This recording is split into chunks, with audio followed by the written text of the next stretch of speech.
तो हम बात करते हैं इम्पोर्टेंट डॉक्ट्रिन्स की। ठीक है, देखो यहाँ पे कुछ कुछ डॉक्ट्रिन जो है बहुत इंपॉर्टेंट है एंड कुछ कुछ आप बहुत रेयर सुनने को मिलेगा, बट हाँ क्वेश्चन आते हैं यार इस डॉक्ट्रिन पे कभी कभी। सो इम्पोर्टेंट डॉक्ट्रिन्स की बात करते हैं। सबसे पहले तो हम बात करेंगे about the doctrine of सिवरेबिलिटी।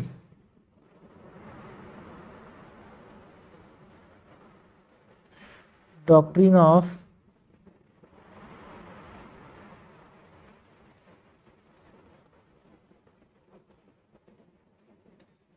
सिवरेबिलिटी।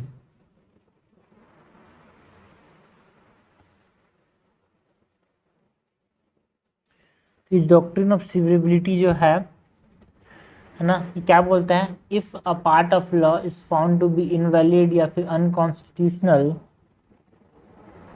if a part of law is found to be invalid or unconstitutional,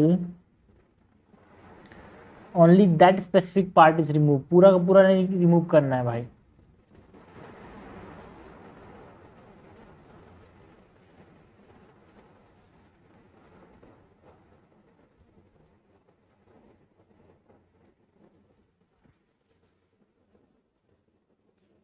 only that specific part is removed।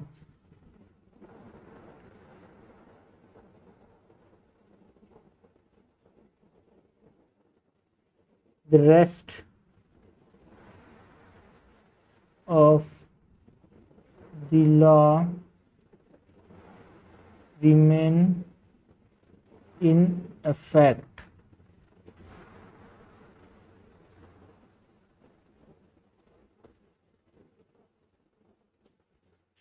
Purpose क्या था भाई डॉक्ट्रिन ऑफ सर्वाइबिलिटी का?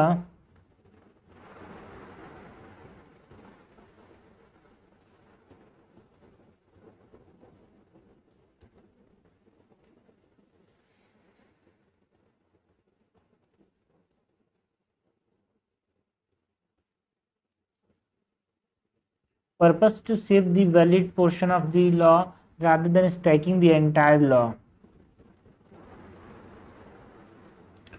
To save the valid portion of a law rather than striking down the entire law।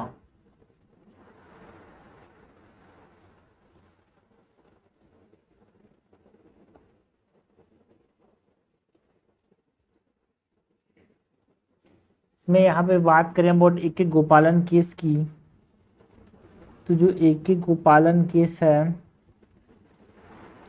ना, एक एक गोपालन versus the state of Madras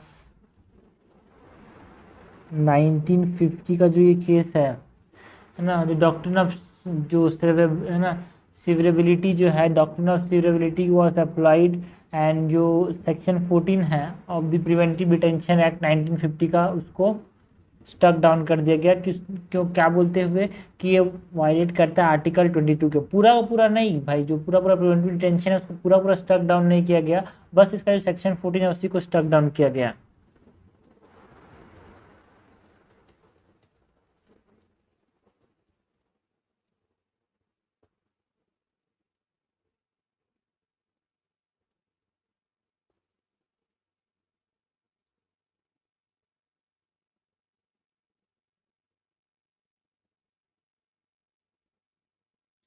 The doctrine of severability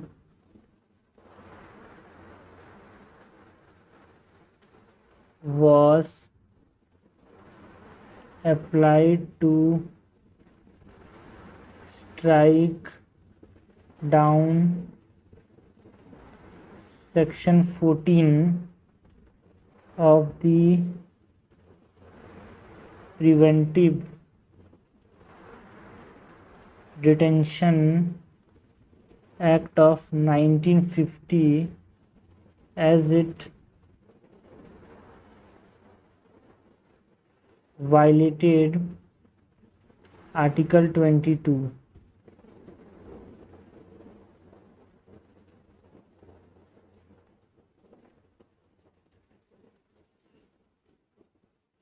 okay, the rest of the act जो था, act was upheld as valid, जो कि unconstitutional section could be separated without affecting the act's purpose, as the unconstitutional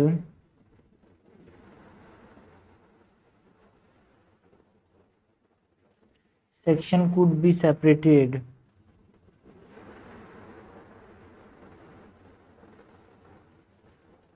without affecting the act's purpose.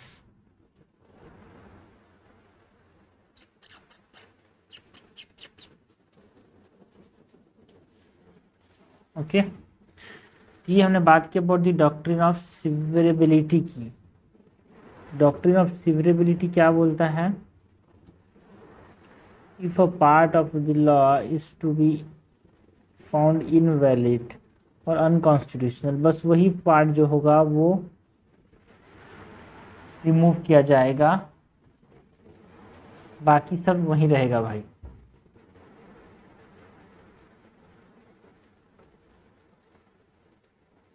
Next हम बात करते हैं about the doctrine of eclipse की। Next हम बात करते हैं about the doctrine of eclipse की। नाम से ही समझ आ रहा है यार, doctrine of eclipse. Eclipse means मतलब अगर कोई लॉ किसी फंडामेंटल राइट के साथ कॉन्फ्लिक्ट करता है तो इट बिकम इनएक्टिव, वो छुप जाएगा, एक्लिप्स हो जाएगा, बट नॉट एंटायरली वॉइड। ठीक है, जो पार्ट कॉन्फ्लिक्ट कर रहा है फंडामेंटल राइट के साथ वो इनएक्टिव हो जाएगा, वो छुप जाएगा, एक्लिप्स हो जाएगा।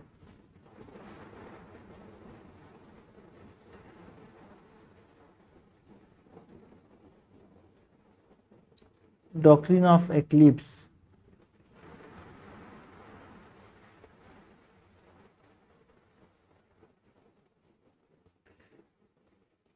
Okay, if a law conflict with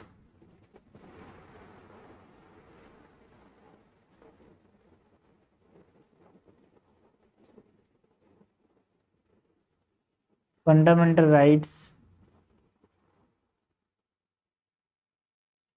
it becomes inactive or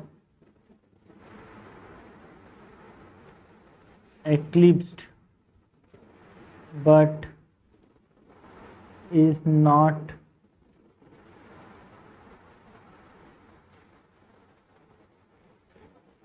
entirely void,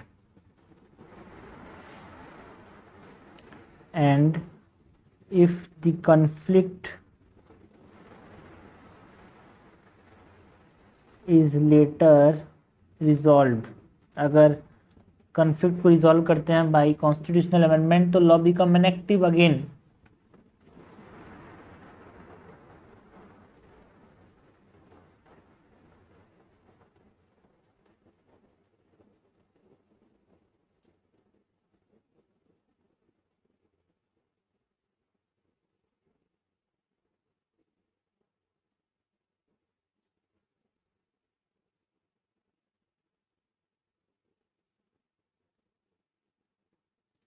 The law become active again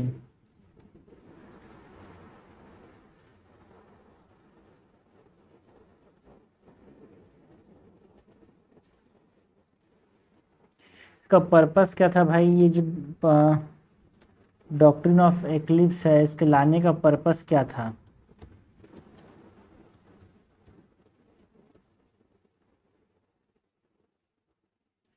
purpose is to ensure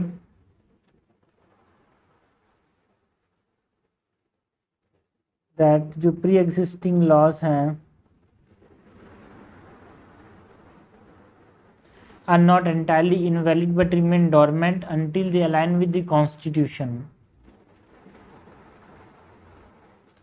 Are not entirely invalid but remain dormant until they align with the constitution. Okay, एक important case था भाई, Bhikaji Narayan Dhakras versus state of Madhya Pradesh 1955। इसमें यहाँ पे example के तौर पे इस केस को देखते हैं। Bhikaji Narayan Dhakras versus state of Madhya Pradesh 1955 का ये केस है।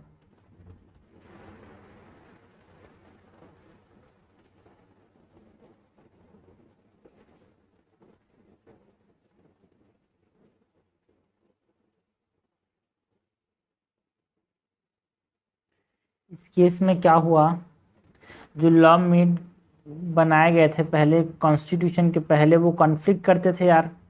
तो जो फंडामेंटल राइट था under article 19 clause 1 sub clause G, जो कि बात करता था freedom to practice any trade और प्रोफेशन, इसके साथ कॉन्फ्लिक्ट करता था। तो सुप्रीम कोर्ट ने हेल्ड किया कि जो लॉ कॉन्फ्लिक्ट कर रहा है वो छुप जाएगा, क्लिप्स हो जाएगा। फिर बाद में कॉन्स्टिट्यूशनल अमेंडमेंट किया गया, डिसॉल्व किया गया कॉन्फ्लिक्ट को, and law became operative again.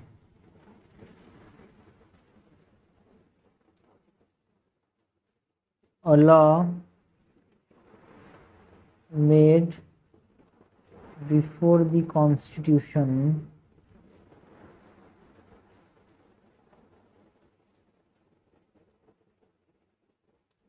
conflicted, so जो फंडामेंटल राइट्स है under article 19 clause 1 sub clause G talks about freedom to practice any trade or profession। Supreme court ने क्या बोला, सुप्रीम कोर्ट held that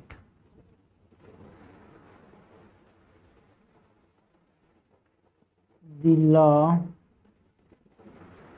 जो भी conflict करता है freedom of practice, freedom to practice any trade and commerce, वो क्या हो जाएगा, छिप जाएगा, एक्लिप्स हो जाएगा। became eclipsed after the constitution came into force। Later constitutional amendment हुआ,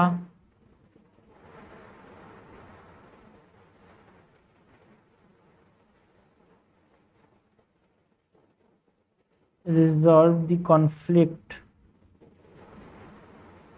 and the law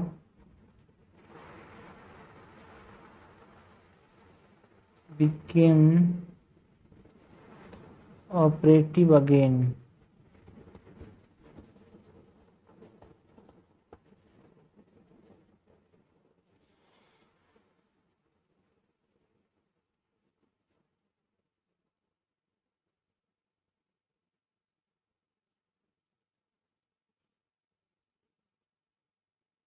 ओके, ये हमने बात की बहुत डॉक्ट्रिन ऑफ एक्लिप्स, नाम से समझ आता है भाई ज़्यादा डॉक्ट्रिन में। नेक्स्ट जो डॉक्ट्रिन है इसकी हम बात करेंगे वो है डॉक्ट्रिन ऑफ वीवर।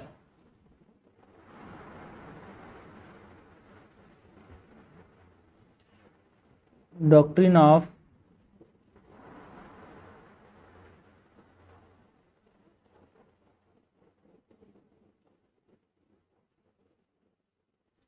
ये जो डॉक्ट्रिन ऑफ वीवर है,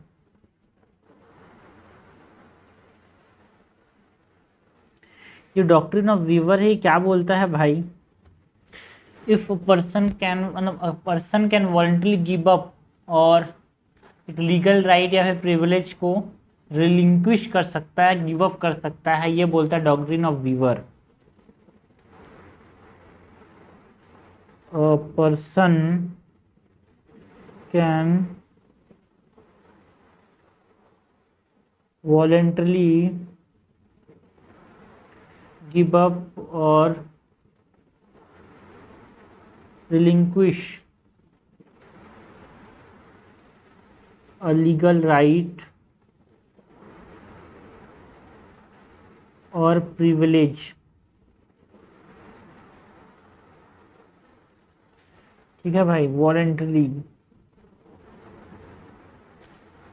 जानबूझ के कोई लीगल राइट को छोड़ सकता है, उसको बोलते हैं doctrine of waiver. And it can not apply to fundamental rights which are guaranteed by the constitution for public benefit, यार, है ना। तो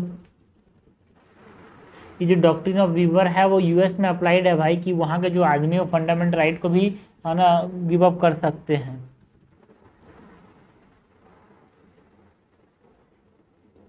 it can not apply to fundamental rights which are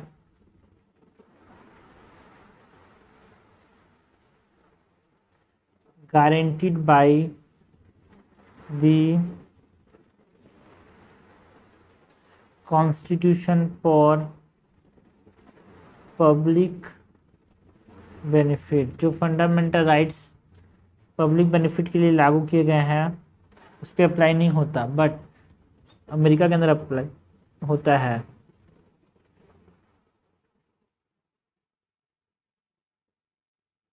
The doctrine is applicable to fundamental rights in US.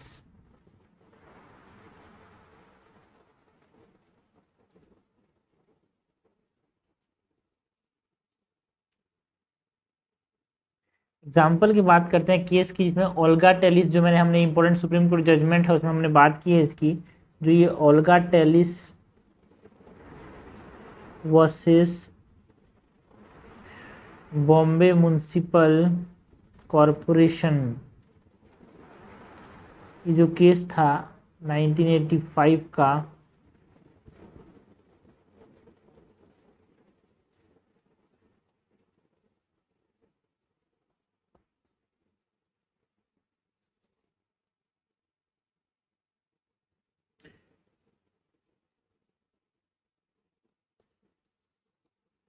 इस case में Supreme court ने क्या बोला?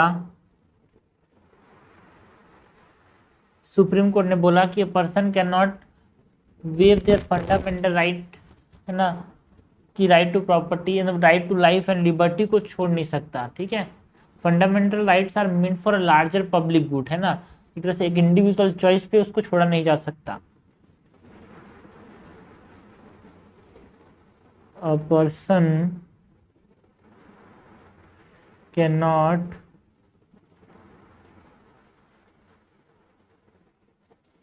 waive their fundamental rights like the right to life and liberty. इसी case में Supreme court ने बोला कि देखो भाई, ये जो फंडामेंटल राइट्स हैं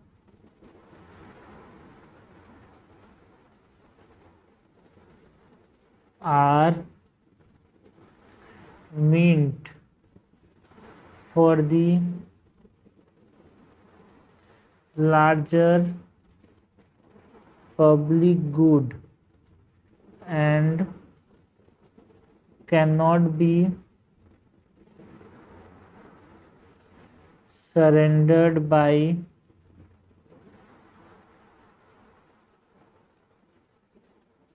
individual choice.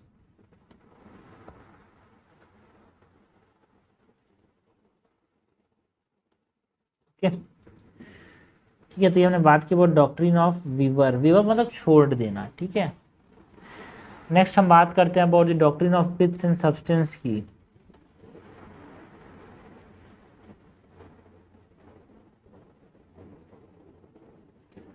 Doctrine of pith and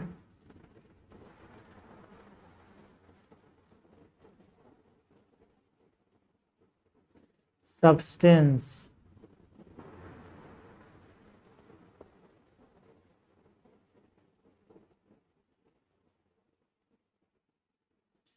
ये डॉक्ट्रिन है, doctrine of piths and substance. ये डॉक्ट्रिन क्या बोलता है यार? The doctrine assess the true nature और substance of law। मतलब एक किसी भी नियम को क्यों बनाया गया था, उसका ट्रू नेचर एंड सब्सटेंस को देखने की बात करता है। सो ये doctrine of piths and substance है टू आइडेंटिफाई। क्यों ये डॉक्ट्रिन क्या बोलता है कि देखो भाई, कोई भी legislative authority has the power to enact it।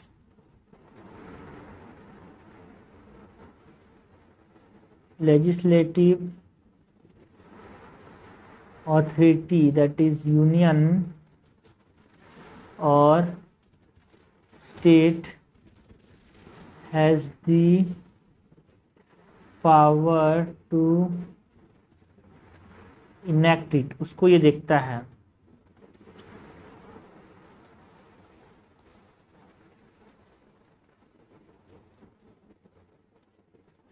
And if a law incidentally affects subjects outside its jurisdiction, it remain valid। Okay,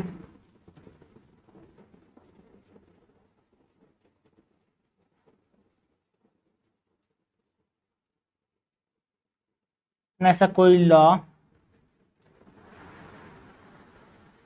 incidentally affect करे किसी सब्जेक्ट को जो कि इसके जुरिस्डिक्शन से है, तो वो वैलिड रहेगा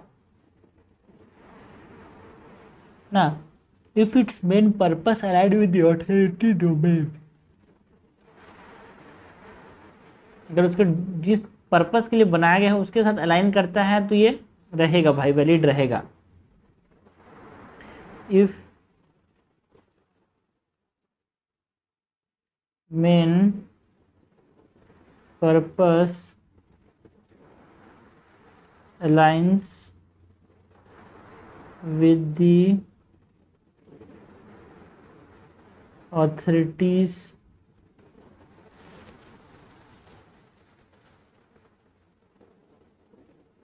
domain।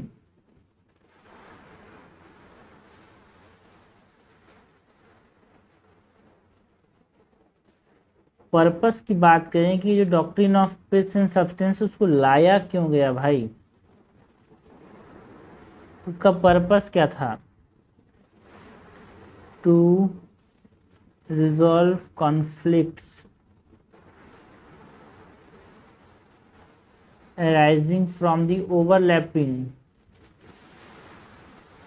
legislative powers।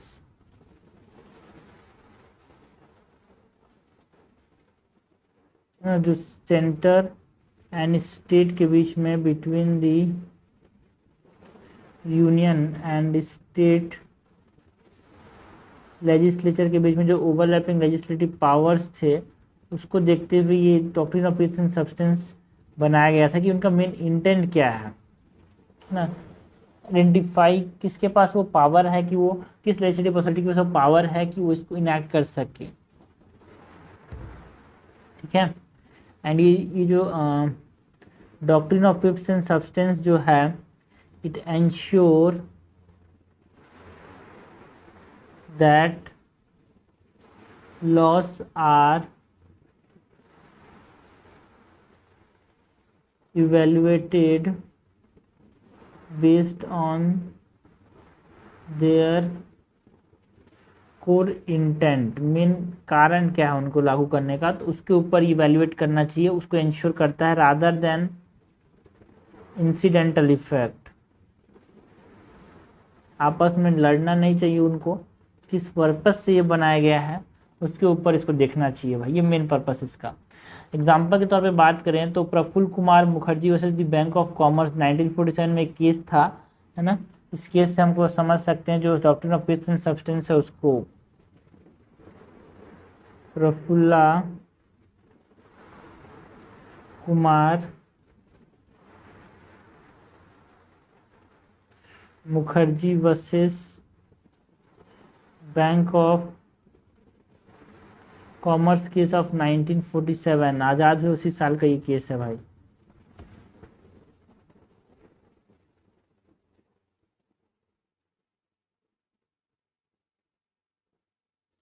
जो केस है इसमें क्या हुआ, जो बंगाल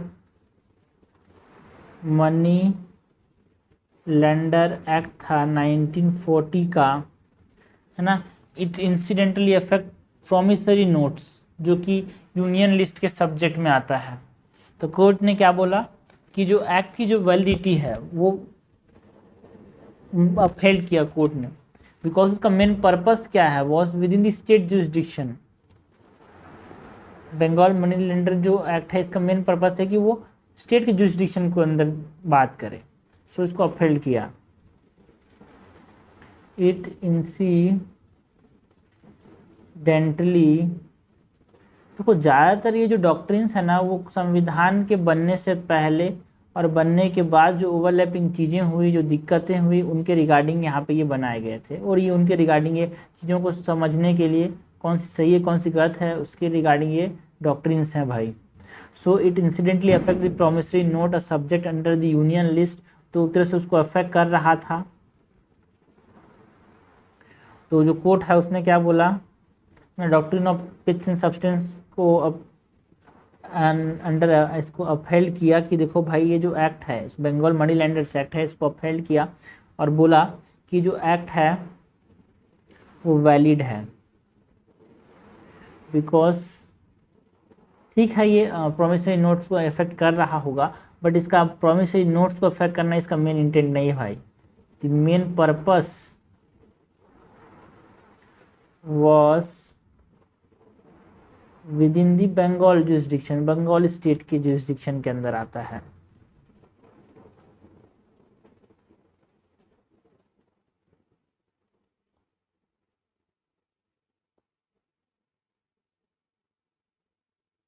ओके, नेक्स्ट हम बात करते हैं about the doctrine of territorial nexus की। ज़्यादातर जो डॉक्ट्रिन का नाम है ना उसी में उसका काम समझ आ जाता है यार। यहाँ पे डॉक्ट्रिन ऑफ टेरिटोरियल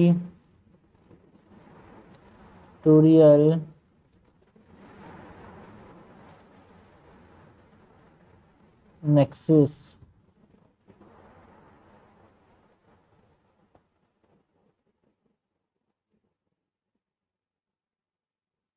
ये डॉक्ट्रिन ऑफ टेरिटोरियल नेक्सस है, क्या बताता है भाई, it allows state laws to apply outside the state territory. It allows state laws to apply outside the states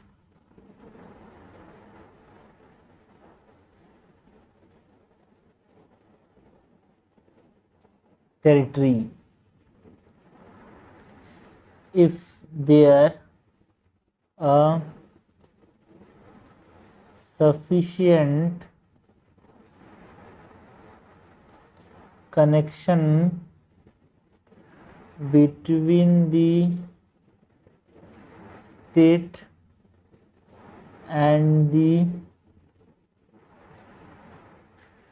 subject matter of the law। अगर state और subject matter of the law में अगर sufficient connection है, तो जो state है, state का मतलब नेशन है भाई, यहाँ पे कोई स्टेट छत्तीसगढ़ मध्य प्रदेश ये नहीं भाई, नेशन की बात हो रही है, ठीक है। तो आउटसाइड द नेशन भी अप्लाई किया जा सकता है, आउटसाइड द स्टेट भी अप्लाई किया जा सकता है। For example the doctrine is not limited to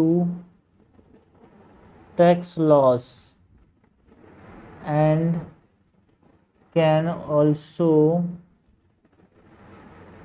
apply to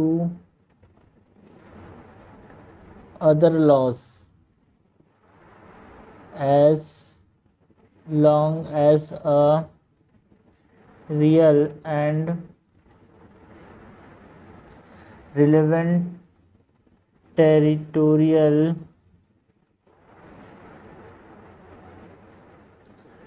connection exist।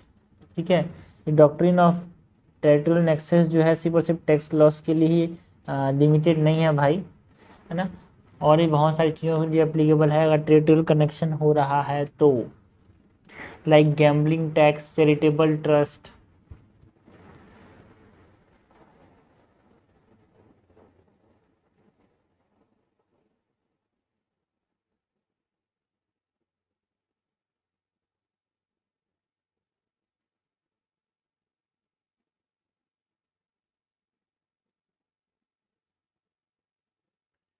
है ना, इसमें एक इम्पॉर्टेंट सुप्रीम कोर्ट का जजमेंट है भाई, आरएमडी चमार बुलगावा case,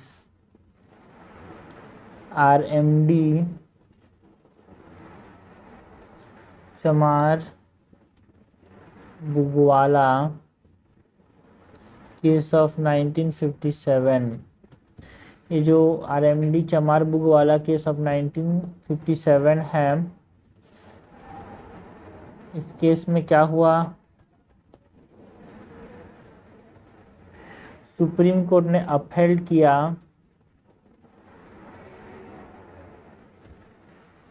Bombay law imposing a gambling tax even though some activities are outside the state. मतलब state का मतलब यहाँ पे स्टेट ही है भाई, जो मैं बोल रहा था ना, पंजाब मध्य प्रदेश ऐसे टाइप का, बट ये ब्रॉड चीज़ों पे भी लागू होता है ये concept. So supreme court upheld a Bombay law imposing a gambling tax even though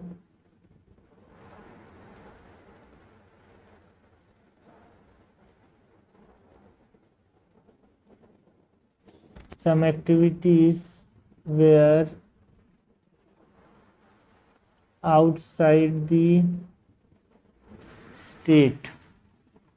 okay, ये हमने बात की about the doctrine of territorial nexus की। नेक्स्ट हम बात करते हैं about the doctrine of colourable legislation.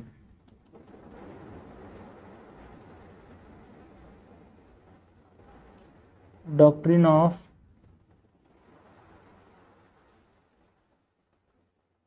Colourable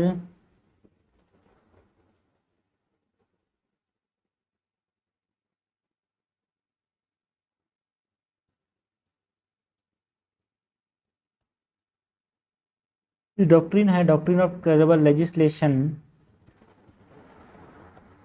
doctrine क्या बोलता है, डॉक्टर्स है ना, मतलब कलरेबल लेजिस्लेशन तब देखने को मिलता है जब एक लेजिस्लेचर इनैक्ट करता है law that appear to fall within its power.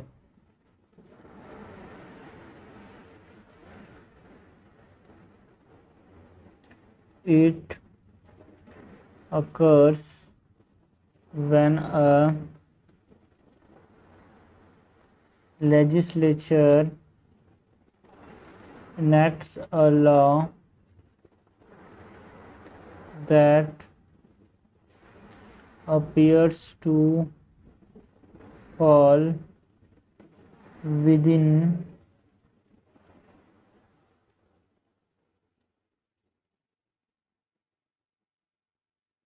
power in substance,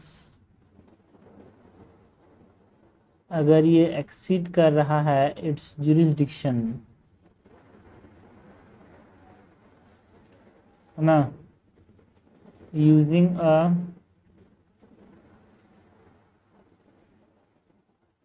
disguised or indirect method to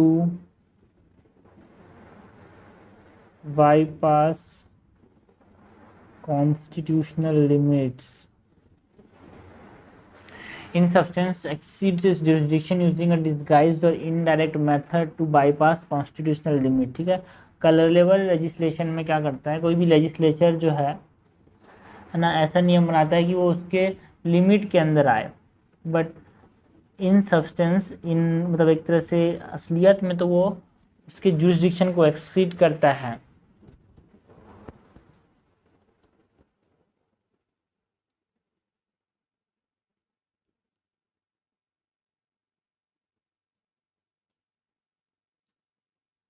तो पर्पस क्या है भाई,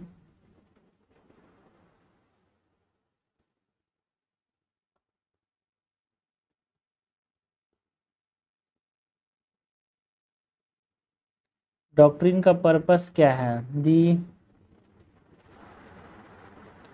doctrine ensures that laws cannot evade constitutional restriction। ये डॉक्ट्रिन ऑफ कलरेबल लेजिस्लेशन ही क्यों लाया गया कि ना जो लॉस हों वो इंश्योर करता है कि देखो जो नियम बनाए जा रहे हैं वो कॉन्स्टिट्यूशनल रेस्ट्रिक्शन को पार ना करे।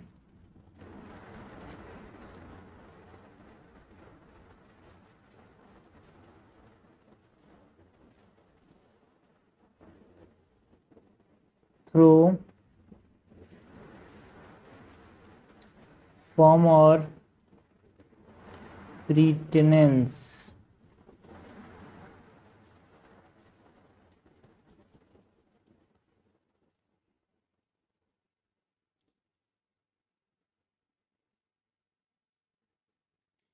केस की बात करते हैं भाई, जिसमें state of waste Bengal versus union of India case है 1964 का।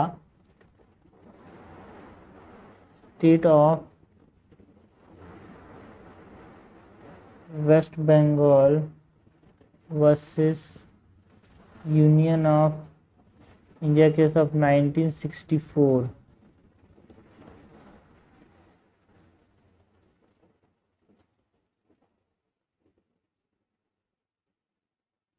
इस केस के अंदर एक स्टेट लॉ रेगुलेट कर रहा था इंटर स्टेट ट्रेड, जो कि मैटर है यूनियन लिस्ट का।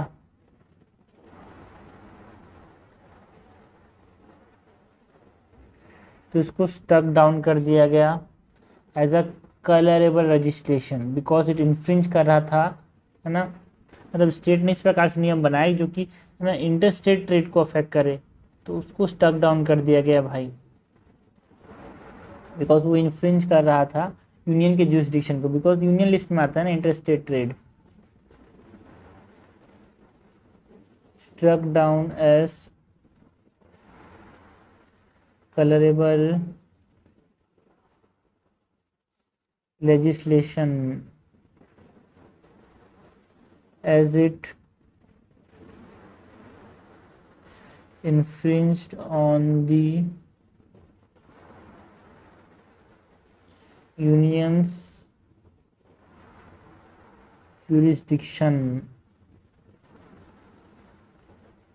ठीक है, ये हो गया doctrine of colourable legislation. Next हम बात करते हैं बोले डॉक्ट्रिन ऑफ प्रेसिडेंट की।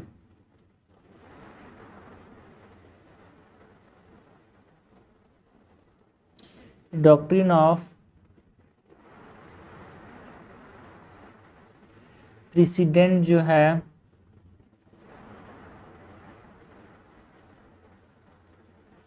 ना, डॉक्ट्रिन क्या बोलता है भाई, है ना, जो decision made by higher courts are binding on the lower court. नाम समझ आ रहा है, प्रेसिडेंट मतलब कुछ चीज किसी के ऊपर प्रिसाइड कर रहा है। So the decision made by higher courts are binding on lower courts.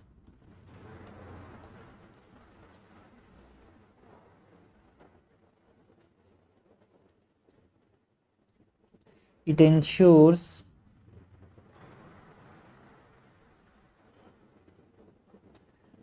consistency and stability in the legal system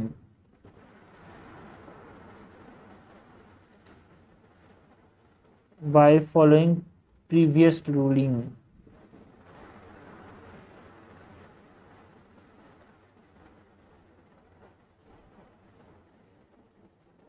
Okay.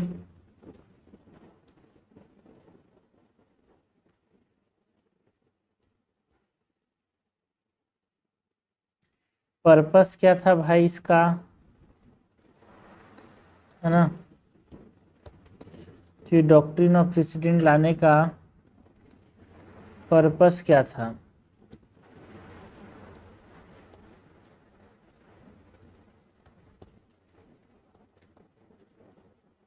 To maintain uniformity in law,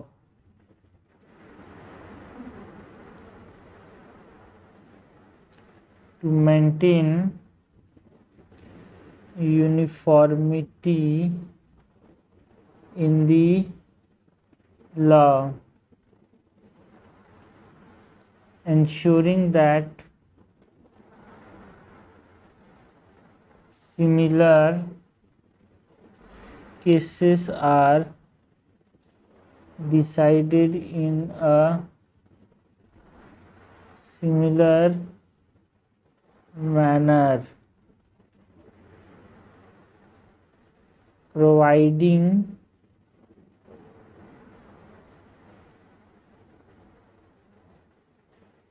predictability and fairness in legal decision। जैसे कि हम Kesavananda Bharati versus state of Kerala case की बात कर सकते हैं यार, है ना, इसके जजमेंट को सब ऊपर रखते हैं और आगे बढ़ते हैं।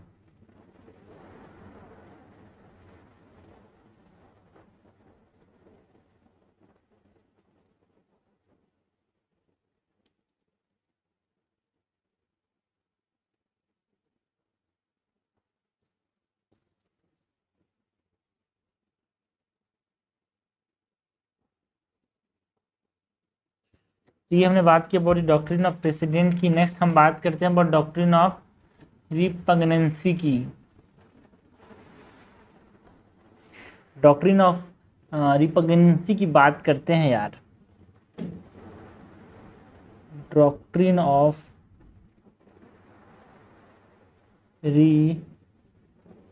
रिपग्नेंसी,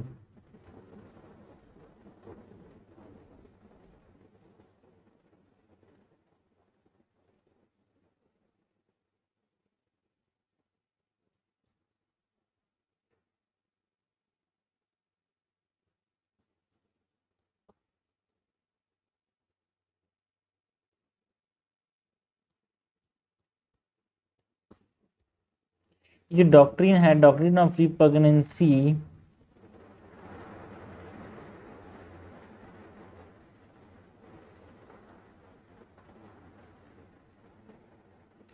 applies when there is a conflict between a law made by the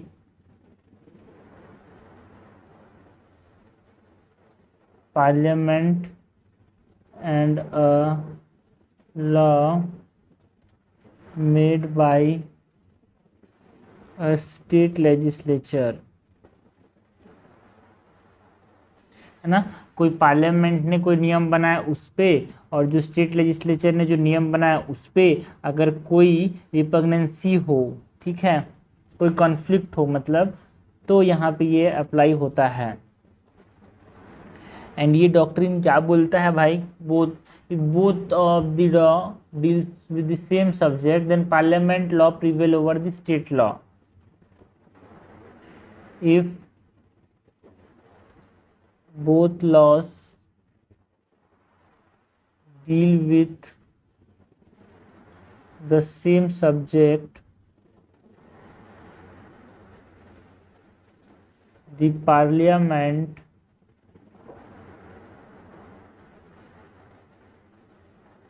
laws prevails over the state laws.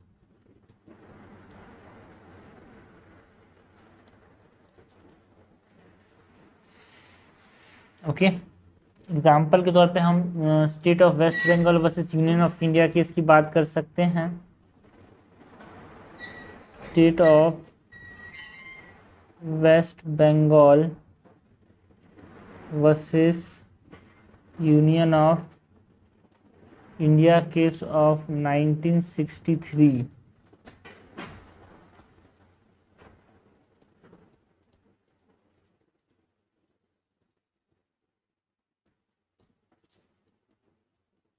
इस केस के अंदर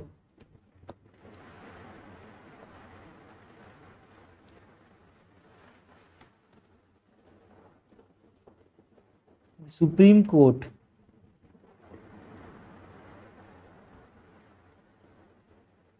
held that if a state law conflicts with a central law under the concurrent list, then the central law would prevail.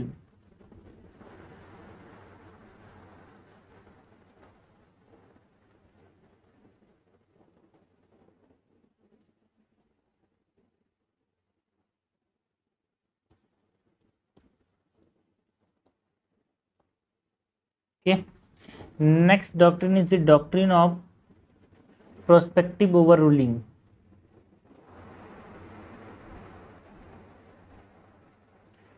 Doctrine of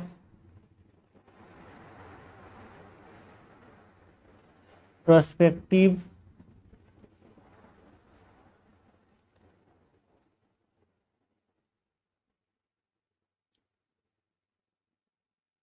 overruling.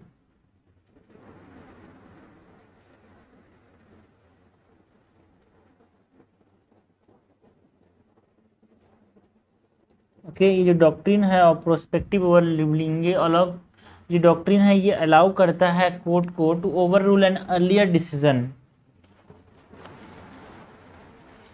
है ना। But ये जो है ये डिसीजन जो है फर्दर केस में, है ना, लगेगा रेट्रोएक्टिवली पुराने केस में वापस से नहीं लगेगा, ठीक है। तो ये बोलता है doctrine of prospective ओवररूलिंग, the doctrine allows a court to overrule an earlier decision but only apply the decision to future case, not retroactively.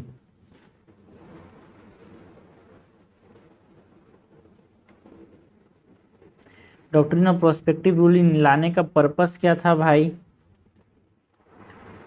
Purpose की बात करें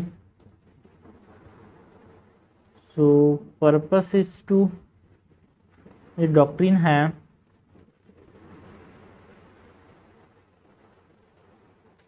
M to provide legal stability by preventing the disruption of past decisions while ना पहले के decision को disturb करने से रोकता है, बट फ्यूचर में कोई करेक्ट लीगल के एरर्स को यहाँ पे करेक्ट करने की बात करता है।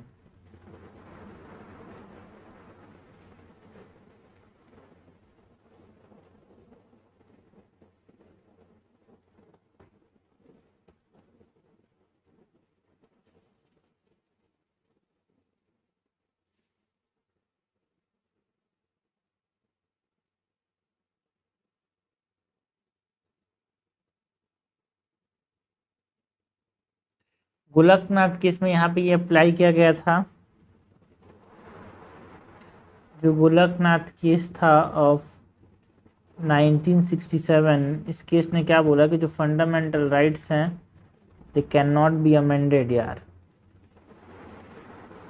ठीक है, तो गोलकनाथ केस में सुप्रीम कोर्ट ने क्या किया? ओवर रूल्ड किया its previous decision regarding the parliament power to amend fundamental rights।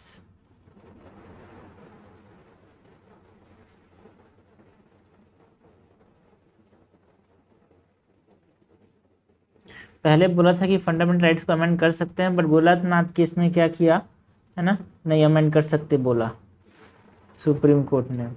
So it applied the ruling prospectively, है ना, that is it would not apply to the, ये तरह से पुराने केसेस में अप्लाई नहीं होगा, ओनली फ्यूचर कॉन्स्टिट्यूशनल अमेंडमेंट्स पे ही अप्लाई होगा। It applied the ruling prospectively, that is it would only apply to future constitutional amendment। Okay, next जो डॉक्ट्रिन है that is the doctrine of constitutional और the doctrine of harmonious construction. नाम से याद है, डॉक्ट्रिन समझ आता है, डॉक्ट्रिन ऑफ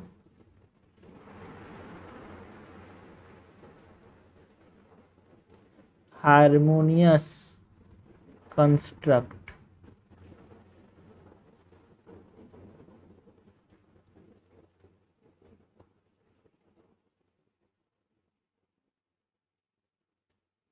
ये डॉक्ट्रिन ऑफ हार्मोनियस कंस्ट्रक्ट ये क्या बोलता है भाई?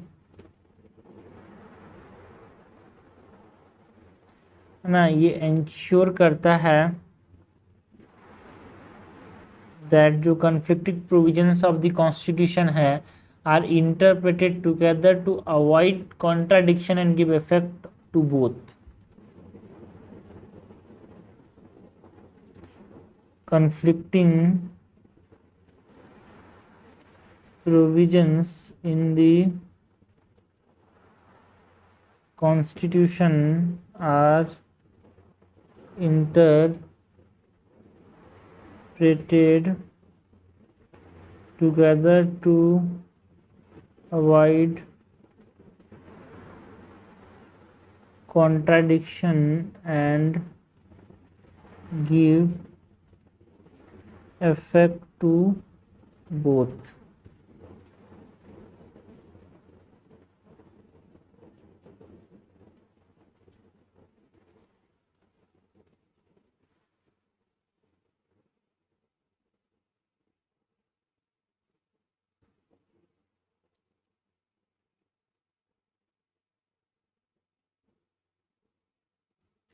एंड इसका पर्पस क्या था भाई? जो पर्पस था डॉक्ट्रिन ऑफ हार्मोनियस कंस्ट्रक्ट लाने का, क्या पर्पस था?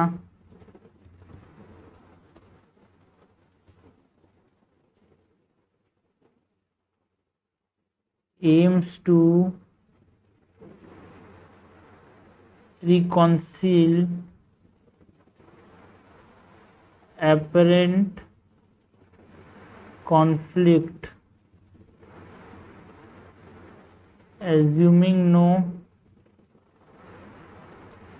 intentional contradiction, जानबूझ के कोई कॉन्ट्राडिक्ट ना करे, है ना, by the framers,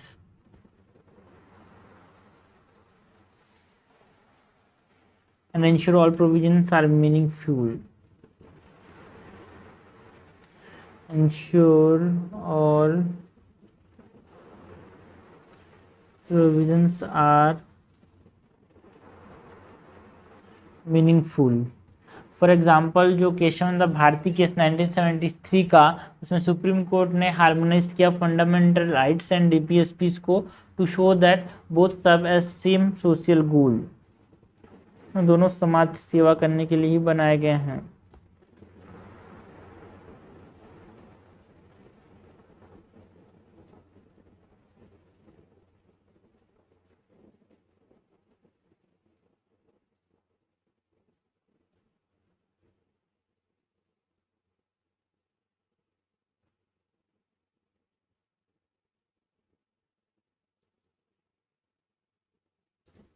The Supreme Court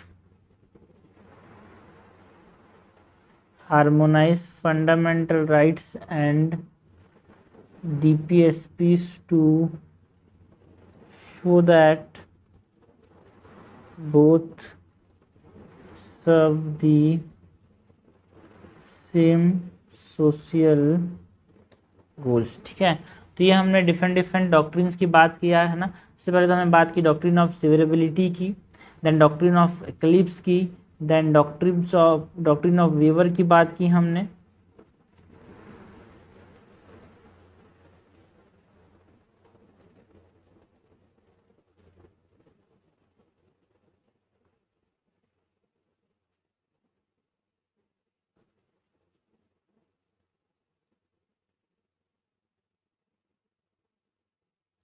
okay, doctrine of waiver के बाद हमने बात की about doctrine of piths and substance, then doctrine of territorial nexus, then doctrine of colourable legislation की बात की, डॉक्ट्रिन ऑफ प्रेसिडेंट की बात की, डॉक्ट्रिन ऑफ रिपग्नेंसी की, doctrine of prospective over ruling की, डॉक्ट्रिन ऑफ हार्मोनियस कंस्ट्रक्ट की. तो ये हमने यहाँ पे डॉक्ट्रिन देखे यार, जो कि हमेशा हमसे पूछे जाते हैं, सब इंपॉर्टेंट है भाई.